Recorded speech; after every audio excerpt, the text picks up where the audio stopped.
Desde el norte del sur de América hasta donde alcance mi voz, ¡ya! Hermano, no te dejes decir clase baja, no.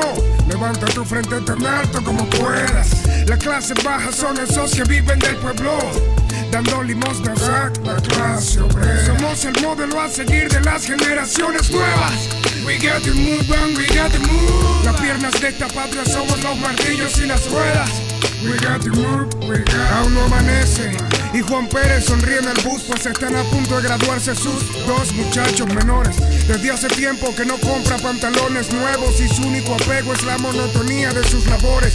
Juan Pérez, como otros señores a simple vista, no se parece ni un poco a los pingüinos de revistas. Ya se notan viejos sus zapatos y ve que no le dan el trato que recibe el viejo del 4x4. Quizá porque no deja tan buenas propinas o porque no usa corbata en el restaurante, donde por cierto el vigilante que lo ve de abajo arriba vive a 4 esquinas y lo conoce. A diario Juan vende diarios en las bucetas mientras trata de tocarse las orejas con los labios.